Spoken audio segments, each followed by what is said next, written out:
Hi students, मैं शुभम कुमार स्वागत करता हूं आप सभी का एडुलॉजी यूट्यूब चैनल पे। आज से स्टूडेंट हम लोग स्टार्ट करने जा रहे हैं बीसीईसी लेटरल एंट्री के मैकेनिक्स सब्जेक्ट को। हमें स्टूडेंट इंजीनियरिंग मैकेनिक्स पढ़ना है, उसके क्वेश्चन सॉल्व करने हैं ताकि हम बीसीईसी लेटरल एंट्री में पूछे जाने वाले मैकेनिक्स के प्रश्नों को हल कर पाएं और उनका सही आंसर टिक कर पाएं। तो स्टूडेंट हम लोग स्टार्ट करेंगे एकदम बेसिक से, इंट्रोडक्शन वीडियो से, और हम लोग चैप्टर वाइज पढ़ते जाएंगे। साथ में हम लोग स्टूडेंट आर एस खुरमे के जितने भी क्वेश्चंस हैं सभी को सॉल्व करेंगे, और जितने भी प्रीवियस ईयर क्वेश्चन हमारे पास बीसीसी लेटरल एंट्री के मौजूद हैं उन सभी को सॉल्व करेंगे। मैंने स्टूडेंट सिलेबस आपको ऑलरेडी डिस्कस करा रखा है, मैंने अपना पैटर्न बता रखा है कि किस प्रकार से हम सिलेबस को फॉलो करते हुए चलेंगे, कौन कौन से सब्जेक्ट के टॉपिक्स हम लोग पढ़ेंगे और कैसे हमारा क्या पैटर्न होने वाला है, ये सब मैंने आपको ऑलरेडी समझा रखा है। सिलेबस एक्सप्लेनेशन के वीडियो का लिंक आई बटन पे दिया गया है, आप वहां पे क्लिक करके देख सकते हैं। तो स्टूडेंट आज हम लोग स्टार्ट करने जा रहे हैं अपने फर्स्ट यूनिट को, जो कि है इंट्रोडक्शन, और इसमें हम लोग सिर्फ मैकेनिक्स के इंट्रोडक्शन को समझेंगे। आज के वीडियो का मुद्दा है व्हाट इज इंजीनियरिंग मैकेनिक्स, ये समझना कि इंजीनियरिंग मैकेनिक्स आखिर है क्या। देखिए, आप सभी लोगों ने मैक्सिमम लोग जो होंगे वो 10th पास करके डिप्लोमा में आए होंगे। डिप्लोमा इंजीनियरिंग में भी, इवन 10th में भी आपने साइंस एक सब्जेक्ट पढ़ा होगा। बिल्कुल, साइंस में आपने पढ़ा होगा फिजिक्स, केमिस्ट्री एंड बायोलॉजी। तो फिजिक्स में अगर आपको याद हो तो आपने पढ़ा होगा डिस्टेंस के बारे में, डिस्प्लेसमेंट के बारे में, वेलोसिटी के बारे में, एक्सेलरेशन के बारे में पढ़ा है ना। बिल्कुल, अगर आप बिहार बोर्ड के स्टूडेंट्स हैं तो घबराने की बिल्कुल भी जरूरत नहीं है। मैं जितने भी चीजों को समझाऊंगा सारी चीजों को हिंदी में समझाऊंगा। अगर कोई ऐसा डिफिकल्ट वर्ड आता है, शब्द आता है, तो उसका हिंदी भी मैं बताया करूंगा। और भाई लिखना होगा तो क्वेश्चन को हिंदी इंग्लिश में क्या सॉल्व करना, क्वेश्चन तो क्वेश्चन होता है, तो उसको सीधा सॉल्व करेंगे हम लोग, है ना। चलिए, तो आपने पढ़ा होगा त्वरण के बारे में, आपने पढ़ा होगा वेग के बारे में, चाल के आपने पढ़ा होगा दूरी के बारे में, है ना। तो इंजीनियरिंग मैकेनिक्स को हम बोल सकते हैं स्टूडेंट कि एक तरीके से जो हमारा फिजिक्स था, जो भौतिक विज्ञान था, उसमें जो हम मैथमेटिक्स का पोर्शन है ना, अगर उसको कंसीडर करें तो वो मैकेनिक्स है। अब ये आपको डेफिनेशन में नहीं बोल देना है कहीं पे, मैं आपको समझाने के लिए जस्ट बता रहा हूँ। अगर हम एक्चुअल डेफिनेशन बोले तो जो इंजीनियरिंग मैकेनिक्स है वो साइंस का एक ब्रांच है, बेसिकली फिजिक्स का एक ब्रांच है, जिसमें हम केवल मोशन के बारे में पढ़ते हैं। अगर कोई बॉडी है, जैसे ये बॉडी है, तो अगर ये मोशन में है या रेस्ट में है तो हम इसके बारे में अध्ययन करते हैं। साथ में इस बॉडी पे कौन कौन से फोर्सेस लग रहे हैं, उस फोर्सेस के क्या इफेक्ट हो रहे हैं, उसके बारे में हम मैकेनिक्स में अध्ययन करते हैं। ठीक है, तो इंजीनियरिंग मैकेनिक्स क्या है? इंजीनियरिंग मैकेनिक्स साइंस का एक ब्रांच है, और ज्यादा बोले अच्छे तरीके से तो फिजिक्स का एक ब्रांच है, जिसमें हम लोग किसी भी बॉडी के मोशन के बारे में पढ़ते हैं, साथ में उस बॉडी पे लगने वाले फोर्सेस और उस फोर्सेस के माध्यम से इस बॉडी पे क्या इफेक्ट पड़ रहा है, बेसिकली क्या ये मूव कर रहा है ना, क्या इसके वेलोसिटी में कोई चेंज आ रहा है, क्या ये एक्सेलरेट कर रहा है या रिटार्ड कर रहा है, तो उसके बारे में हम लोग यहाँ पे अध्ययन करते हैं। तो एक पॉइंट मैं यहाँ पे लिखूंगा कि इंजीनियरिंग मैकेनिक्स है क्या। और देखिए, जो नोट्स होगा स्टूडेंट, ये आपको दिख रहा है ना कि इस तरीके से मैं पेन पे मतलब पेन से आपको पढ़ा रहा हूँ, तो ये नोट्स आपका प्रिपेयर होते जा रहा है, और इस नोट्स का पीडीएफ का लिंक आपको डिस्क्रिप्शन में प्रोवाइड कर दिया गया है, वहां से आप नोट्स को डाउनलोड कर सकते हैं। मतलब आपको नोट्स बनाने की कोई जरूरत नहीं है, सीधा आपको लेक्चर देखना है यूट्यूब पे, और हर एक चैप्टर के बाद इंट्रोडक्शन एंड होगा तो ऑब्वियसली इंट्रोडक्शन में क्या ही क्वेश्चन होगा, इसके बाद वेक्टर स्टार्ट होगा, तो जैसे ही वेक्टर एंड होगा हम लोग बहुत सारे क्वेश्चंस करेंगे, तो आप डायरेक्ट क्वेश्चन सॉल्व करेंगे, और क्वेश्चन आपको पेपर एंड पेन पे सॉल्व करना है अपने से। नोट्स आपको लिखने की जरूरत नहीं है, मैं सजेस्ट करूंगा ना ही लिखें, टाइम बचेगा आपका, नोट्स आपको मिल रहा है, आप बचे हुए टाइम को यूटिलाइज करें और अधिक से अधिक क्वेश्चन सॉल्व करने की कोशिश करें, कम समय में क्वेश्चन सॉल्व करने की कोशिश करें। टाइम देखिए बेसिकली में काफी ज्यादा फैक्टर करता है, ठीक है, कि टाइम, आप कितना टाइम में क्वेश्चन को सॉल्व कर पा रहे हैं, क्योंकि टाइम बहुत कम होता है। अब इसके बारे में डिटेल से अध्ययन हम लोग करेंगे, पहले बात कर लेते हैं आज के वीडियो के मुद्दे की इंजीनियरिंग मैकेनिक्स है क्या। तो ये साइंस का एक ब्रांच है, it is the branch of science, it is the branch of science that deals with that deals with motion of rigid body, motion of rigid body, and effect of forces on the body, and effect of forces on the body। देखिए student, मैं आपको mechanics पढ़ाने के लिए एक text book of engineering mechanics RS खुरमी को follow कर रहा हूँ। आप स्टूडेंट इस बुक को फॉलो कर सकते हैं, और अगर आप किसी बुक को फॉलो करें तो इसी बुक को फॉलो करें, मैं यही सजेस्ट करूंगा। और लगभग सारे टीचर आपको यही सजेस्ट करेंगे, क्योंकि आपको जितना भी चीज पढ़ना है BCC ALE में उतना आपको इससे ज्यादा ही दिया गया है। तो मैंने सिलेबस में आपको इवन बता दिया है कि मैं RS खुरमी को फॉलो करूंगा और किन किन सब्जेक्ट को हमें पढ़ना है, किन किन चैप्टर्स को हमें पढ़ना है, किन किन सब चैप्टर्स को स्किप कर देना है। तो मैं RS खुरमी बुक को फॉलो कर रहा हूँ और आप भी इसको फॉलो करें। और जो भी मैं डेफिनेशन वगैरह लिखाऊंगा, जो भी मैं एक्सप्लेनेशन दे रहा हूँ वो मैं इसके हिसाब से ही दूंगा, ठीक है। तो इसको हम एक तरह से स्टैंडर्ड फॉलो करके चलें। चलिए, तो ये हमने देखा स्टूडेंट इंजीनियरिंग मैकेनिक्स का डेफिनेशन। नाउ साइंस का एक ब्रांच है जो कि डील्स करता है किसके साथ भी, तो deals with motion of rigid body. अब ये रिजिड बॉडी क्या है, तो अगला लेक्चर आपका होगा आइडियलाइजेशन ऑफ मैकेनिक्स, डिटेल में वहां से पढ़ेंगे, वहां पे पढ़ेंगे रिजिड बॉडी के बारे में। लेकिन थोड़ा सा आप जान लीजिए क्योंकि इंपॉर्टेंट है। So what is rigid body? Rigid body,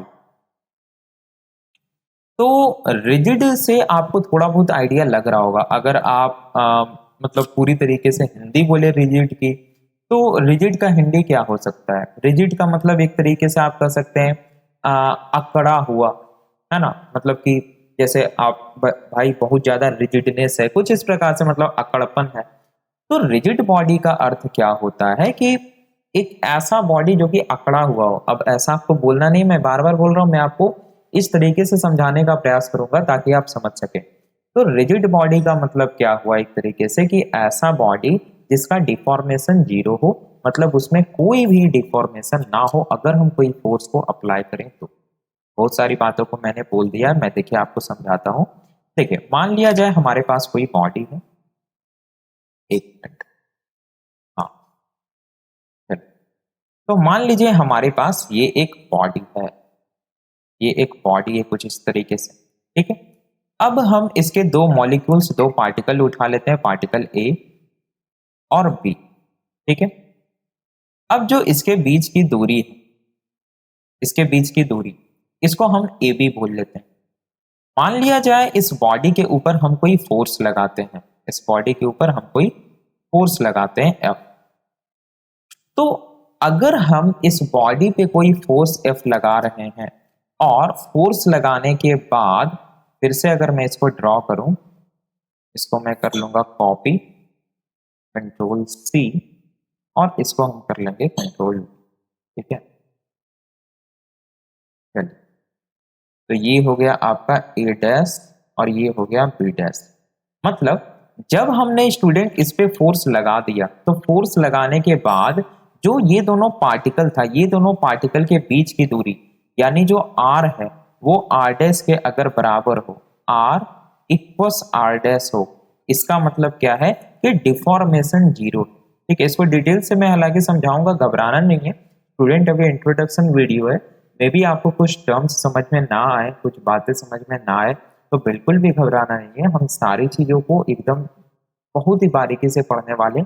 ये सब जो बातें हैं रिजिड बॉडी वगैरह, मैं अगले लेक्चर आइडियलाइजेशन ऑफ मैकेनिक्स में बहुत अच्छे तरीके से समझाने वाला हूँ। अभी यहाँ पे चूंकि हम डेफिनेशन पढ़ रहे हैं और यहाँ पे ये टर्म आया है रिजिड बॉडी, तो आखिर रिजिड बॉडी है क्या? तो एक ऐसा बॉडी जिसमें डिफॉर्मेशन 0 हो, मतलब अगर हम उस पे फोर्स लगाएं तो उस फोर्स से उस बॉडी पे कोई इफेक्ट ना पड़े। हालांकि ऐसा बिल्कुल भी पॉसिबल नहीं है और कोई रिजिड बॉडी नहीं होता है दुनिया में, लेकिन हम ऐसा मान के चलते हैं, एजम्पशन लेकर के चलते हैं। एजम्पशन ऑफ मैकेनिक्स ही आपका टॉपिक होने वाला है नेक्स्ट लेक्चर का। हम ये क्यों मान के चलते हैं, क्यों हम रिजिड बॉडी मान के चलते हैं, ये मैं आपको बताऊंगा। तो रिजिड बॉडी का मतलब समझ में आया कि जिसमें डिफॉर्मेशन जीरो हो।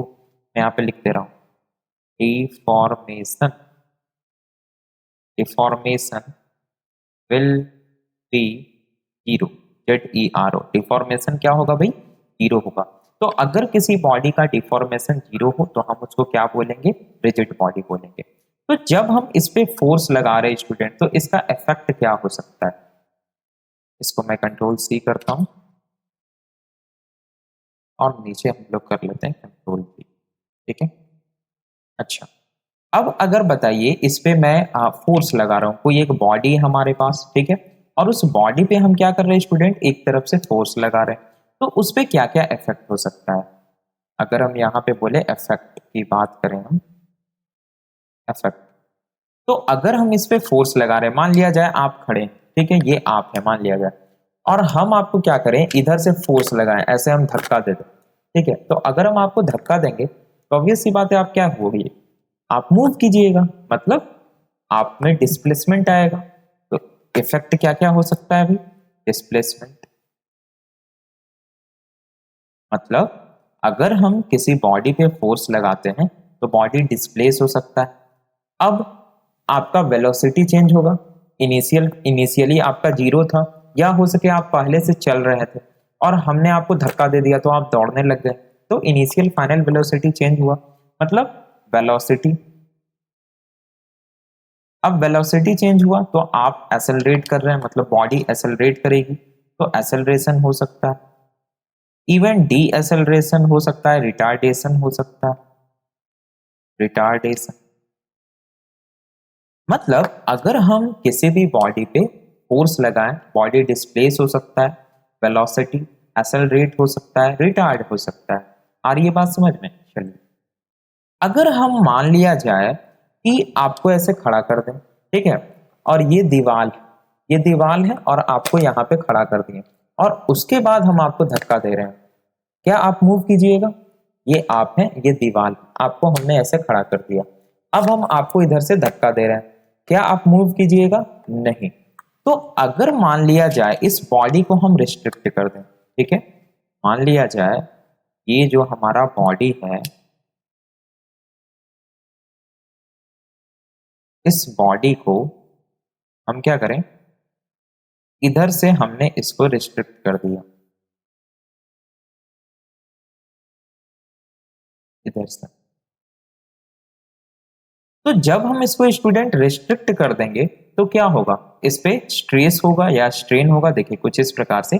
अगर हमने इसको स्ट्रिक्ट कर दिया तो ये कुछ इस प्रकार से हो जाएगा। अगर मैं इसको बीच से काट दूं, अगर हम इस बॉडी को बीच से काट दें लेट सपोज, तो स्टूडेंट इस पे क्या होगा, क्योंकि हम इधर से फोर्स लगा रहे हैं, तो जब हम इधर से इसमें फोर्स लगा रहे हैं और इधर क्या हमने कर रखा है, रिस्ट्रिक्ट कर रखा है, वही मैं आपको समझाने की कोशिश कर रहा हूं कि आप ऐसे खड़े हैं और हम पहले आपको धकेले तो आप चलने लगे, मतलब आप में एक्सेलरेशन हुआ, वेलोसिटी आया, है ना, आपकी स्पीड बढ़ गई। ये हो सकता है अगर आप पहले से चल रहे थे तो इनिशियल फाइनल वेलोसिटी चेंज हो गई।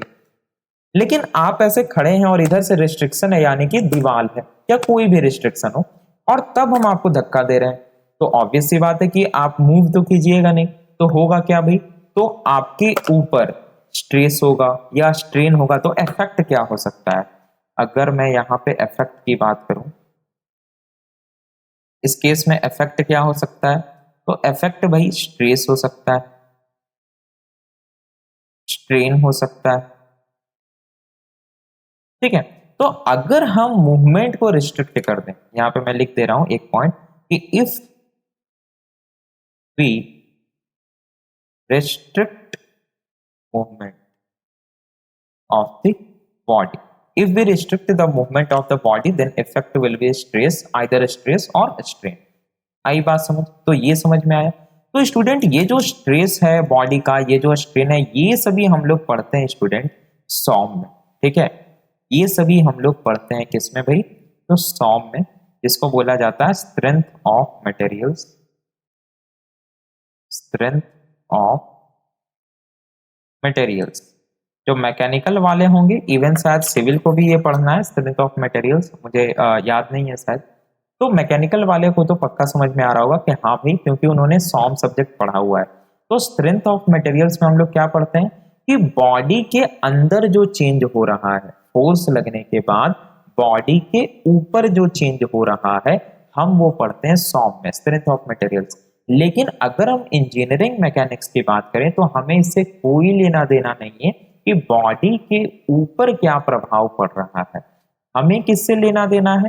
तो अगर ये बॉडी है और हम इस पे फोर्स लगा रहे हैं F, तो हमें पढ़ना है कि इस फोर्स के लगाने के बाद क्या ये बॉडी में कोई मोशन आया, क्या ये पहले से मोशन में था तो कोई चेंज आया, क्या वेलोसिटी बढ़ गई, क्या कम हो गई, मतलब एक्सेलरेशन हुआ या रिटार्ड हुआ, इस प्रकार की चीजें पढ़नी, ठीक है। और इस फोर्सेस के इफेक्ट के बारे में पढ़ना है। हमें ये बिल्कुल भी नहीं पढ़ना है कि बॉडी के अंदर क्या चेंज हुआ, क्योंकि हम पहले से ही बॉडी को मान के चल रहे हैं कि ये एक रिजिड बॉडी है। अगर हम इस पे कोई फोर्स लगाएंगे एफ, तो इसमें कोई भी डिफॉर्मेशन नहीं होगा। आ गई बात समझ? बढ़िया। तो स्ट्रेस नहीं पढ़ना, स्ट्रेन नहीं पढ़ना, ये हमें नहीं पढ़ना।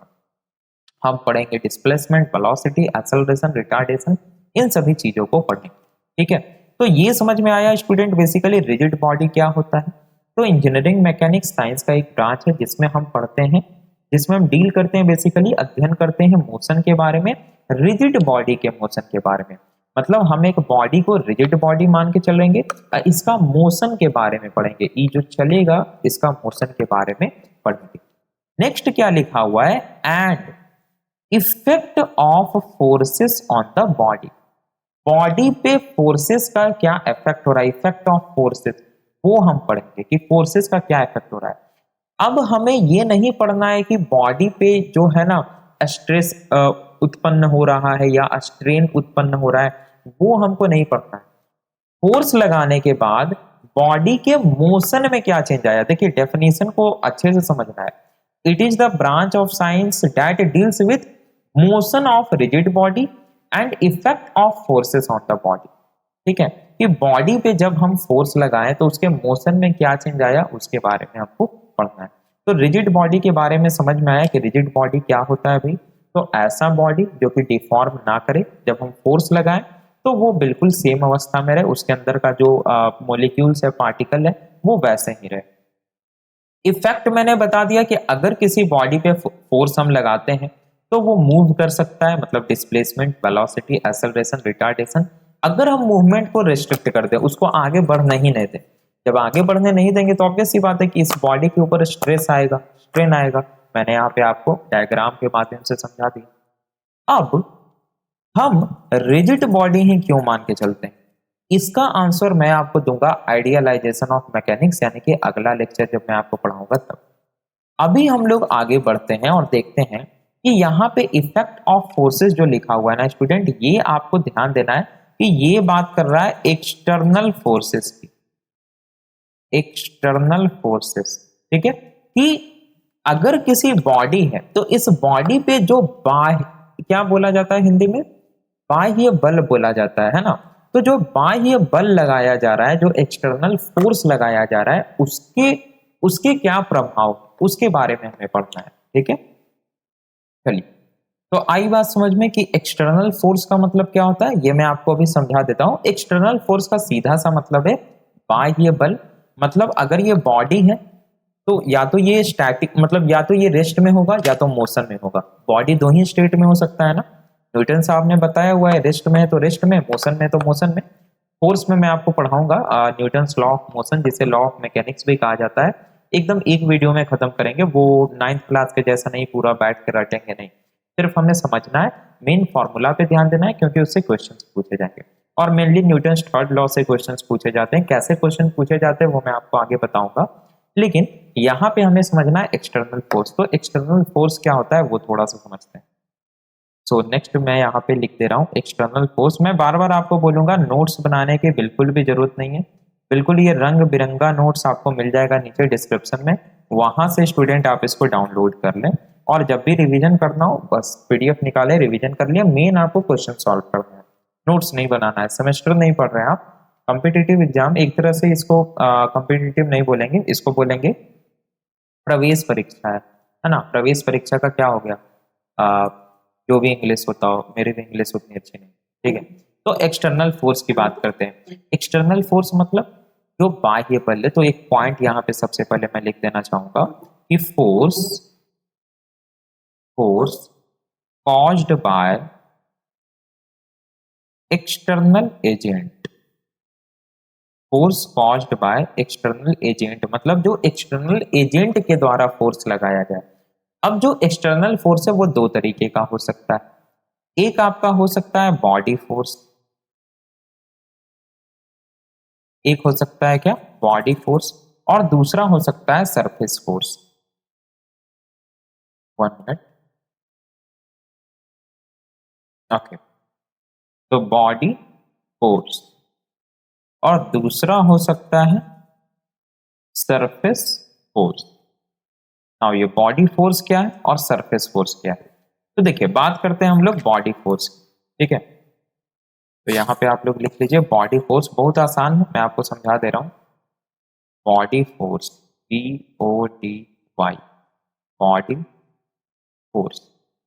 तो बॉडी फोर्स का मतलब क्या हुआ स्टूडेंट, जो कि पूरे बॉडी पे लगे। जैसे अगर हम बात करें इसकी, ये क्या है, एक बॉडी है, ऑब्वियस सी बात है। तो वैसा फोर्स जो कि पूरे बॉडी पे लगे, मतलब पूरे वॉल्यूम पे लगे, जिसको हम वॉल्यूमेट्रिक फोर्स बोल सकते हैं। अगर एक टर्म उसको देना चाहे तो वॉल्यूमेट्रिक फोर्स मतलब ऐसा फोर्स जो कि किसी बॉडी के पूरे वॉल्यूम पे लगे, हम उसको बॉडी फोर्स बोलेंगे। सबसे बेहतरीन एग्जांपल है ग्रेविटेशनल फोर्स। अगर ये एक बॉडी है तो जितना ग्रेविटेशन फोर्स यहां लगा रहा होगा, मतलब जितना पृथ्वी जी यहां लगा रहा होगा इस पॉइंट पे, उतना ही जी यहां भी लग रहा होगा, उतना ही जी यहां भी लग रहा होगा, उतना ही ग्रेविटेशन यहां भी लग रहा होगा। ऐसा तो नहीं है कि यहाँ पे ग्रेविटेशन ज्यादा लग रहा है, यहाँ पे ग्रेविटेशन कम लग रहा है, तब तो ये ऐसे हो जाता। आ रही है मेरी बात समझ में, मतलब ग्रेविटेशनल फोर्स एग्जाम्पल है बॉडी फोर्स का। अगर हम इलेक्ट्रिक फील्ड की बात करें, वहां पे भी अगर मान लिया जाए कोई इलेक्ट्रिक फील्ड है, वहां पे अगर फोर्स लग रहा है, वो भी बॉडी फोर्स हो जाएगा।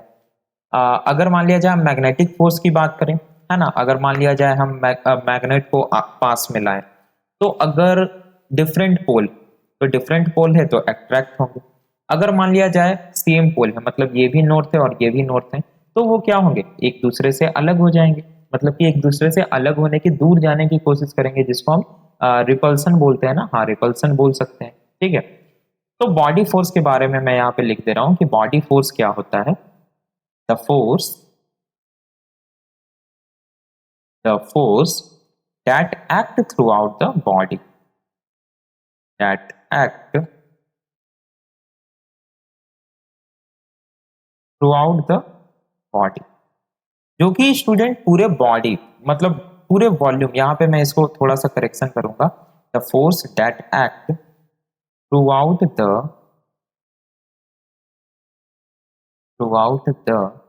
वॉल्यूम ऑफ द बॉडी, अब ज्यादा अच्छे से समझ में आएगा आपको। Through out the volume of the body, ठीक है। अगर कोई बॉडी है, अगर कोई बॉडी है, तो इस बॉडी के थ्रू आउट द बॉडी पे जो फोर्स अफेक्ट करे, हम क्या बोलेंगे कि वो है स्टूडेंट बॉडी फोर्स। यहाँ पे बहुत सारे एग्जाम्पल है।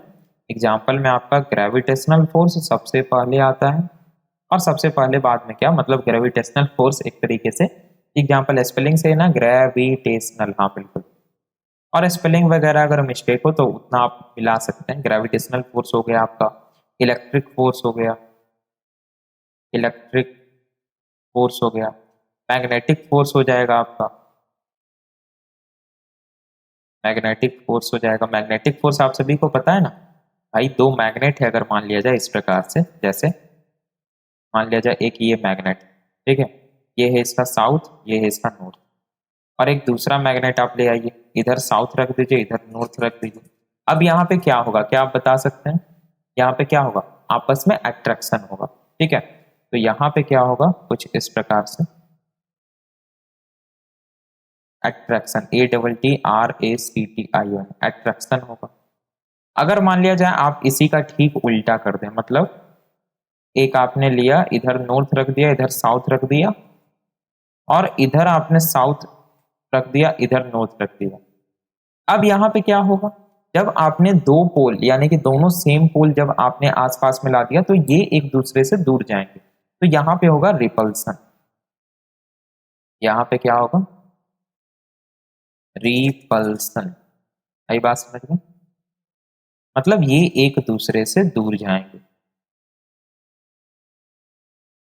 बट तो आई होप आप समझ गए स्टूडेंट कि बॉडी फोर्स क्या होता है। बॉडी फोर्स एक ऐसा फोर्स जो कि पूरे बॉडी पे लागू हो। अगर ये बॉडी है तो ऐसा फोर्स जो कि पूरे बॉडी पे एकदम through out the body same act कर रहा हो। जैसे एकदम बहुत ही बेहतरीन एग्जांपल मैंने दिया ग्रेविटेशनल फोर्स का कि भैया जितना जी यहाँ लग रहा होगा उतना ही जी यहाँ भी लग रहा है। अगर मान लिया जब मैंने अपने लैपटॉप को रख रखा है अपने बेंच पे, तो जितना यहाँ पे जी लग रहा है उतना ही उधर भी जी लग रहा है, नहीं तो मेरा लैपटॉप ऐसे हो जाता।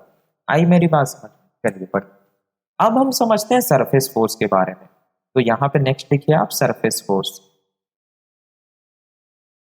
सरफेस फोर्स, नाम से ही पता चल रहा है सरफेस फोर्स मतलब जो बॉडी के सरफेस पे लगे। जैसे ये बॉडी है, तो जब कोई फोर्स इसके किसी एक सरफेस पे लगे तो उसको सरफेस फोर्स बोलेंगे। मतलब ये जनरली तब लगता है जब दो बॉडी कांटेक्ट में आते हैं। एक सिंपल सा बेहतरीन एग्जांपल है सरफेस फोर्स का, फ्रिक्शन फोर्स। ठीक है, अब आपको टर्म थोड़ा बहुत तो समझ में आ रहा होगा क्योंकि आपने इंजीनियरिंग मैकेनिक्स अपने first year of diploma engineering में पढ़ रखा है, तो आपको थोड़ा बहुत आइडिया तो होगा। फ्रिक्शन फोर्स की बात करें तो कब लगता है, जैसे मान लिया जाए ये एक बॉडी है, ये मान लिया जाए सरफेस, इसको हमने इस पे रखा। अब अगर हम इसको मूव कराएं ऐसे, अगर हम धकेलें, तो जब हम इसको ऐसे आगे मूव करा रहे धकेल रहे हैं तो इसके इस वाले सरफेस पे क्या हो रहा है, इस वाले सरफेस पे फ्रिक्शन फोर्स लग रहा है। जब हम इसको ऐसे मूव करा रहे हैं तो इस वाले सरफेस पे क्या लग रहा है, फ्रिक्शन फोर्स लग रहा है। क्या इस सरफेस पे लग रहा है, इस पे लग रहा है, नहीं, इस पे लग रहा है, नहीं। मतलब जब कोई फोर्स एक बॉडी के किसी पर्टिकुलर सरफेस पे लगता हो तब हम क्या बोलेंगे, उस फोर्स को सरफेस फोर्स बोलेंगे। और ये कब लगता है, जब दो बॉडी आपस में कांटेक्ट में रहते हैं तब।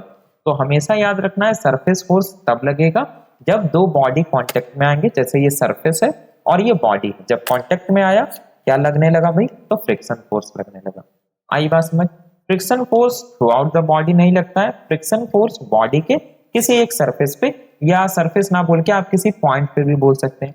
जैसे दो गोल गोल बॉल, हमने उसको साथ में रख दिया, हमने उनको आपस में रगड़ा या कुछ भी इस प्रकार के अगर मोशन किया है ना, तो वहां पे जो फोर्स आएगा वो ऑब्वियसली सरफेस फोर्स होगा। तो किसी पॉइंट पे भी लग सकता है, किसी सरफेस पे लग सकता है, through out the body, through out the volume of the body वो नहीं लगेगा। सिंपल सी बात। सरफेस बॉडी में लिखिए यहाँ पे एक पॉइंट आप लोग। देखिए चूंकि ये इंट्रोडक्शन टू मैकेनिक्स है स्टूडेंट, तो आपको कुछ कुछ पॉइंट्स लिखने होंगे। इवन जब मैं आपको फोर्स सिस्टम पढ़ाऊंगा तो कुछ लॉज पढ़ेंगे हम लोग, जैसे मोस्ट इंपॉर्टेंट सिंपल से अगर ट्रायंगल लॉ की बात करें, पैरेललोग्राम लॉ की बात करें, तो स्टूडेंट हमें लामीज थ्योरम की बात करें, कुछ कुछ पॉइंट्स लिखने होंगे। अन्यथा मान लिया जाए अभी तो मैं आपको समझा दूंगा और फिर आपको अगर 10 दिन बाद 15 दिन बाद रिवीजन करना होगा, अगर आप पॉइंट्स नहीं देखेंगे तो आपको डायरेक्ट समझ में नहीं आएगा। तो कुछ कुछ पॉइंट्स हम लोग लिखेंगे और फिर हम लोग फॉर्मूला के माध्यम से समझते भी चलेंगे, सवाल भी बनाते जाएंगे। पूरी तरीके से मैकेनिक्स में धुआं धुआं उड़ा देना है इस बार। मैकेनिक्स के दम पे बेसिकली क्वालिफाई कराना मेरी जिम्मेदारी। और इंग्लिश मैं आपको गारंटी लिख करके देता हूँ कि कोई ऐसा स्टूडेंट नहीं होगा जो बोलेगा कि सर मेरा क्लियर ही नहीं हुआ। भाई इंग्लिश तो ऐसे क्लियर हो जाएगा आप सभी का। ठीक है, तो इंग्लिश के लिए घबराना नहीं है, मैं जो बताऊंगा बस आपको भरोसा रखना है, इंग्लिश क्लियर हो जाएगा। ठीक है, कंफर्म इंग्लिश क्लियर हो जाएगा, बहुत ज्यादा कुछ करने की जरूरत नहीं, मैं बताऊंगा। अभी पहले ध्यान देते हैं सरफेस फोर्स पे। ठीक है, और ये मैं आपको गारंटी के साथ कर रहा हूँ, आजमाया हुआ है। ठीक है, पिछले 3 बार से स्टूडेंट क्वालिफाई कर रहे हैं। जो इंग्लिश का कंटेंट आपको दिया जाएगा तो बहुत ज्यादा नहीं पढ़ना है, कुछ लिमिटेड चीज ही पढ़नी है, और अगर आप वो पढ़ के जाते हैं तो आप क्वालिफाई कर जाइएगा। सरफेस फोर्स की बात करते हैं फिलहाल। तो यहाँ पे कुछ पॉइंट्स लिखिए आप कि it acts on it acts on each surface of the body. मैं स्टूडेंट फिर से बोल देता हूँ, मैं आर एस कुर्मी को फॉलो कर रहा हूँ और आप देखिए किसी भी ऑथर को फॉलो कर सकते हैं। ऐसा कुछ भी नहीं है कि आप मैं जो बोल रहा हूँ उसी को फॉलो करें, नहीं, आपकी जो इच्छा हो। मैं क्या फॉलो कर रहा हूँ ये मैंने आपको बता दिया। तो it acts on each surface of the body, each surface of the body. और मैं जो क्वेश्चन से सॉल्व कराऊंगा ना आपको, प्रैक्टिस के क्वेश्चन, वो मैं आर एस खुरमे से उठाऊंगा। और प्रीवियस ईयर क्वेश्चन तो ऑब्वियसली क्वेश्चन बैंक से ही उठाने हैं और क्वेश्चन बैंक सॉल्व कराया जाएगा। ऐसा नहीं समझना है, क्वेश्चन बैंक की एक अलग से प्लेलिस्ट में बना दूंगा कि BCCL engineering mechanics question bank, कुछ इस प्रकार से, या प्रीवियस ईयर क्वेश्चन, उसमें से प्रीवियस ईयर क्वेश्चन, ठीक है। और एक, और ये जो हमारा चल रहा है इसमें प्रैक्टिस क्वेश्चन तो खैर इसी में कर लेंगे हम लोग। तो it acts on the each surface of the body when the body will be kept in, when the body will be kept in direct mechanical contact, direct mechanical contact, contact with another body, ठीक है। जो surface force होता है वो body के surface पे लगता है जब हम किसी एक बॉडी को किसी दूसरे बॉडी के डायरेक्ट मैकेनिकल कांटेक्ट में रखते हैं तब। ओके, नाउ ये सरफेस पे लगता है, ये तो मैंने बता दिया। एग्जाम्पल की हम लोग बात कर लेते हैं। अगर हम एग्जाम्पल देखें इसका, तो इसके कई सारे एग्जाम्पल है। सबसे पहला तो मैंने जैसे बताया फ्रिक्शन फोर्स, और भी हो सकता है, प्रेशर हो सकता है, फ्रिक्शन फोर्स हो गया, प्रेशर फोर्स हो गया, प्रेशर फोर्स, ठीक है। विस्कस फोर्स हो सकता है, VISCOUS इसका होता है स्पेलिंग, विस्कस फोर्स हो गया। और भी एक्सेट्रा एक्सेट्रा कई सारे फोर्स हो सकते हैं। सिंपल सी बात, जो कि स्टूडेंट सरफेस पे एक्ट करे, जब दो बॉडी आपस में कांटेक्ट में आए तो उसको हम बोलेंगे क्या, सरफेस फोर्स। तो आई होप आपको बॉडी फोर्स और सरफेस फोर्स के बारे में समझ में आया स्टूडेंट। और जो हमने आज बताया आपको कि इंजीनियरिंग मैकेनिक्स क्या होता है, तो लास्ट में फिर से एक बार हम डेफिनेशन पढ़ेंगे और कंक्लूजन निकालेंगे। तो इंजीनियरिंग मैकेनिक्स है क्या भाई, तो ये एक साइंस की ब्रांच है, जो विज्ञान है उसका एक शाखा है। विज्ञान काफी बड़ा है, उसका एक छोटा सा ब्रांच, एकदम छोटा सा ब्रांच है इंजीनियरिंग मैकेनिक्स। इस इंजीनियरिंग मैकेनिक्स नामक ब्रांच में हम किसी बॉडी के मोशन के बारे में पढ़ते हैं। कौन से बॉडी भाई, तो सारे बॉडी नहीं, हम ये एज्यूम करके चलते हैं कि दुनिया के सारे बॉडी रिजिड बॉडी है, जो कि बिल्कुल भी पॉसिबल नहीं है। हम ऐसा मान के चलते हैं, क्यों, अगले लेक्चर में बताएंगे। तो रिजिड बॉडी के मोशन के बारे में पढ़ते हैं कि कोई बॉडी है, रिजिड बॉडी है, इसका मोशन के बारे में पढ़ते हैं, साथ में इस पे लगने वाले फोर्सेस के बारे में पढ़ते हैं। आगे बात समझ, रिजिड बॉडी क्या होता है बता दिया मैंने, जिसका डिफॉर्मेशन 0 हो। फोर्सेस, तो हम जो एक्सटर्नल फोर्सेस है उसके बारे में अध्ययन करते हैं, जैसे gravitational force, frictional force, viscous force, है ना, बहुत सारे फोर्सेस हैं। तो मैंने एक्सटर्नल फोर्स के बारे में भी बता दिया। बॉडी फोर्स क्या होता है, जो थ्रू आउट द बॉडी लगे। सरफेस फोर्स क्या होता है, जब दो बॉडी कांटेक्ट में आए तब जो फोर्स लगता है एक सरफेस के ऊपर, पूरे बॉडी पे नहीं, बॉडी के किसी एक सरफेस के ऊपर, उसको सरफेस फोर्स बोलते हैं। तो ये था बेसिक आपका इंट्रोडक्शन टू मैकेनिक्स की इंजीनियरिंग मैकेनिक्स क्या होता है। नाउ अपने अगले लेक्चर में हम लोग देखेंगे पहले आइडियलाइजेशन ऑफ मैकेनिक्स के बारे में, कि स्टूडेंट जब भी हम मैकेनिक्स में कोई थ्योरम पढ़ते हैं तो डायरेक्ट उस थ्योरम को अप्लाई नहीं कर देते हैं रियल लाइफ वर्ल्ड की। अगर हम बात करें, जैसे मान लिया जाए कोई नाव चल रहा है, हमें उस पे मैकेनिक्स अगर मीन्स कोई कैलकुलेशन लगाना हो तो हम कुछ मानते हैं, पहले कुछ मान के चलते हैं। क्या मान के चलते हैं, कॉन्टिनम क्या होता है, रिजिड बॉडी क्या होता है, ये पार्टिकल क्या होता है, ये मैं आपको समझाऊंगा अपने अगले लेक्चर में। फिर हम लोग पढ़ेंगे कि इंजीनियरिंग मैकेनिक्स बेसिकली दो तरह का होता है, स्टैटिक्स और डायनेमिक्स। तो स्टैटिक्स में क्या पढ़ने हैं, डायनेमिक्स में क्या पढ़ना है, स्टैटिक्स का मतलब क्या होता है और डायनेमिक्स का मतलब क्या होता है, ये समझेंगे। फिर हम लोग स्टूडेंट सेकंड यूनिट यानी वेक्टर को स्टार्ट करेंगे। तो मिलते हैं हम लोग अपने नेक्स्ट यूनिट में स्टूडेंट। Thanks for watching.